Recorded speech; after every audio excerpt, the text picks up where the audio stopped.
Singing की दुनिया में छाप छोड़ने वाले बहुत ही कम उम्र के नौजवान सिद्धू मूसेवाला का कत्ल परसों पंजाब के मानसा ज़िले में कर दिया है। उसके बाद आज उनको अंतिम विदाई जो है वो उनके ही गांव मूसेवाला गांव में दी गई। उसके वक्त की जो तस्वीर है वो आप अपनी स्क्रीन पर देख रहे हैं। सिद्धू मूसेवाला का कत्ल के पीछे जो भी कोई आरोपी हैं, पुलिस उनकी तलाश करने में जुट चुकी है। हाल ही में राजनीति में भी अपनी छाप छोड़ने के लिए कांग्रेस पार्टी ज्वाइन की थी, लेकिन पंजाब पुलिस लगातार छापेमारी कर कई लोगों को गिरफ्तार कर चुकी है, कई पर्दाफाश कर चुकी है। ये तस्वीर आज अंतिम अरदास के बाद की है। उसके पिता किस तरह से अपनी पगड़ी को हाथ में लेकर किस तरह से लोगों को, जो लाखों लोगों का जमावड़ा है, वो बयां कर रहे हैं उनका दुख, दोनों ही माँ बाप, और किस तरह से मूँछों को ताव दे रहे हैं उस अपने 28 सालाना नौजवान को जो अपनी सारी दुनिया में ही छाप छोड़ चुका था। अगले महीने पाकिस्तान भी वो एक टूर पर जाने वाले थे। पाकिस्तान में भी उनके बहुत ज़्यादा फैंस थे, बल्कि पूरी दुनिया में ही सिद्धू मूसेवाला के फैंस थे।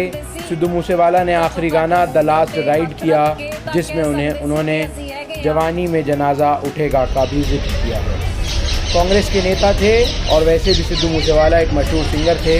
इसको लेकर आज भारतीय राष्ट्रीय युवा कांग्रेस द्वारा एक कैंडल मार्च का आयोजन किया जा रहा था। लेकिन उससे पहले ही दिल्ली पुलिस ने ये कैंडल मार्च, जो कि 5 Raisina road youth Congress office से जंतर मंतर की ओर कूच करना था, उससे पहले ही दिल्ली पुलिस द्वारा पूरे ही एरिए को किलाबंदी कर दी गई और कई कंपनियां तैनात कर दी गईं और पूरी तरह से बैरिकेडिंग कर दी गई। उसके बाद श्रीनिवास बीवी, जो राष्ट्रीय अध्यक्ष हैं यूथ कांग्रेस के, वो सड़क पर खुद उतरे और अधिकारियों से बात की और खूब उनकी बहस की। उन्होंने कहा कि अब इतनी गंदी सियासत और राजनीति होगी कि अब किसी को श्रद्धांजलि भी नहीं दे सकते, न्याय की मांग भी नहीं कर सकते। क्या कुछ राजधानी दिल्ली में हो रहा है, कितना ये उचित है, और श्रद्धांजलि देना कौन सा जुर्म है और कौन सा हम लोग प्रोटेस्ट कर रहे हैं। उसके बाद पुलिस के तमाम अधिकारी होश में आए और उन्होंने उसके बाद उनको ये अनुमति दी कि आप इस कैंडल को शांतिपूर्वक तरीके से निकाल सकें। उसके बाद की ये तस्वीर भी आप अपनी स्क्रीन पर देख रहे हैं। ये तमाम युवा कांग्रेस के सभी लोग जंतर मंतर की ओर आगे बढ़े और श्रीनिवास भी सभी हिस्सा लिया। वो तस्वीर आपके स्क्रीन पर है और इन लोगों की एक ही डिमांड थी, शांतिपूर्वक तरीके से बिल्कुल मौन धारण किए हुए वीडियो में आगे ठीक है जस्टिस फॉर सिद्धू मूसेवाला, और कुछ पैम्पलेट्स उनके हाथों में थे और उस पर पंजाब की सरकार से जवाब तलब कर रहे थे, तो कहीं इस्तीफे की मांग कर रहे थे। बगैर किसी नारेबाजी के ये कैंडल मार्च जंतर मंतर की ओर आगे बढ़ा और उसके बाद 2 मिनट का मौन धारण कर इस कैंडल मार्च द्वारा सिद्धू मूसेवाला को श्रद्धांजलि दी गई, श्रद्धांजलि अर्पित की गई।